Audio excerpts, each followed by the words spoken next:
Cherry shrimp are supposedly really easy to breed, but you're not seeing any babies. Keep watching as I run down my complete checklist for figuring out why. Hi, I'm a gamer's wife here with practical and proven tips to help busy aquarists like you. And yes, I have totally gotten bitten by the shrimp breeding bug. Several months ago, got some high quality red cherry shrimp from a local breeder, put them in a 10-gallon tank with everything they could possibly want, and then waited. Why am I not seeing any babies? Are my dreams of selling hundreds and hundreds of shrimp for profit completely doomed? No! Luckily, there's plenty of helpful veterans online in the shrimp keeping community, and after researching their advice, I've put together a comprehensive troubleshooting checklist that we're gonna go through. So let's check it out. Point number 1, water quality.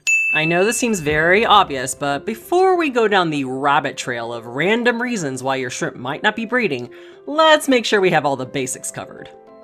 Obviously, we don't want any toxins in the water, such as ammonia, nitrites, and excess nitrates.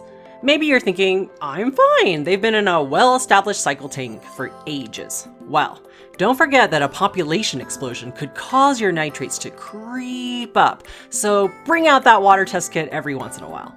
Also, make sure you don't have any other toxins coming in from outside the tank, such as cigarette smoke, harsh cleaning chemicals being used nearby, or even not washing your hands thoroughly before putting them in the tank. pH isn't as important for Neocaridinias compared to other species, since they can withstand a wide range, and same thing with KH, or carbonate hardness. But for GH, or general hardness, you should have at least moderately soft to moderately hard water. Finally, make sure there's enough oxygen in the tank. A lot of people like to put their shrimp in plankton tanks with CO2 injection, so it's something to watch out for. Certainly adding a sponge filter or bubbler of some sort will help introduce more oxygen into the water. I wanted to put temperature in its own category because even though cherry shrimp can easily live in a wide range of temperatures, they'll breed more readily in warmer waters higher than 72 degrees Fahrenheit or 22 degrees Celsius. Of course, you don't want to go too far with temperatures hotter than 80 degrees Fahrenheit or 27 degrees Celsius because it'll shorten the shrimp's lifespan and potentially affect the survival rate of eggs and baby shrimp.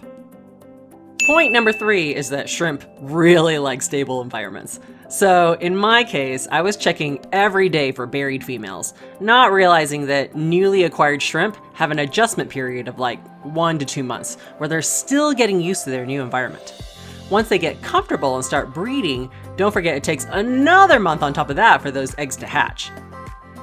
So with that in mind, don't be constantly or rapidly changing their environments.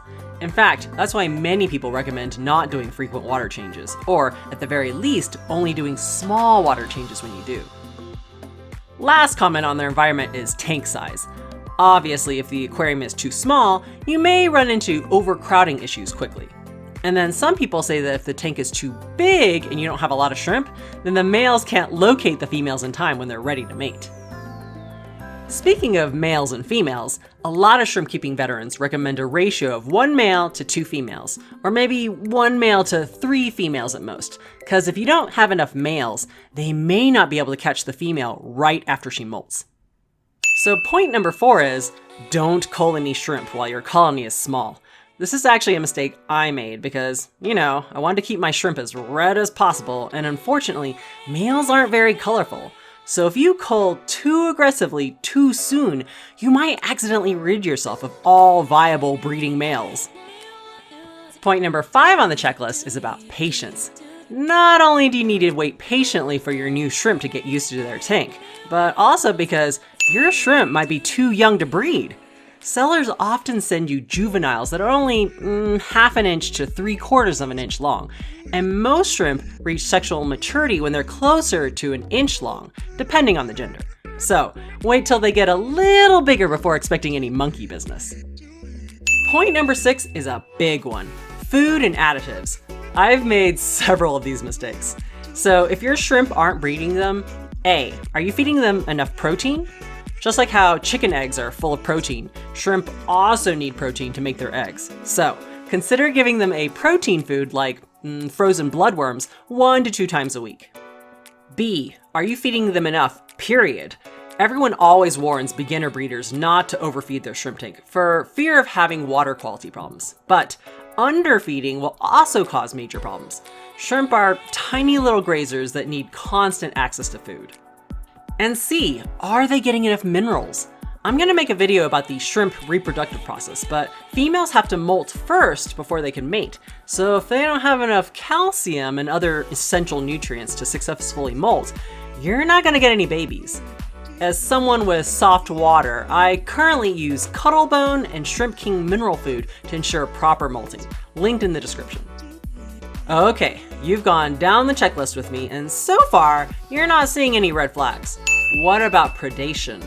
There's a reason why most experts suggest that you keep a species-only tank for breeding shrimp, because almost all fish will prey on shrimp, babies and/or adults. If you're bent on keeping shrimp with fish, make sure you provide lots of cover with hides or heavy foliage, and just be okay with the fact that some of the babies will get eaten. Also, don't forget that predation can come in small packages, such as planaria, hydra, and dragonfly nymphs. Fenbendazole dog dewormer is a popular treatment for planaria and hydra. Dragonflies, on the other hand, are super tough and may require you to completely restart your tank, since most things that kill them will also kill your shrimp.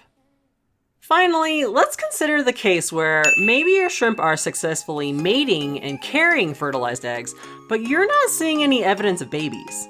Well, first off, baby shrimp are super small and they don't move around a lot for the first few days after birth. So if you had a buried female and suddenly the eggs are gone, it could be they actually hatched, but you're just not seeing them yet. Another problem may be not having enough biofilm or other baby foods available for the shrimplets.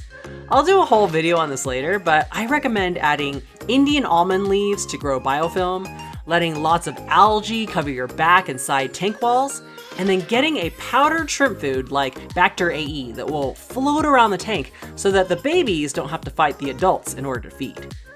Also, while you're doing water changes, make sure you're not accidentally sucking them up.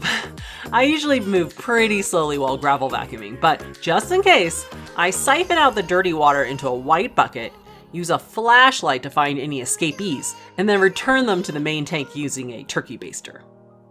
After a few months of improving my shrimp's environment and diet, my dreams are finally coming true!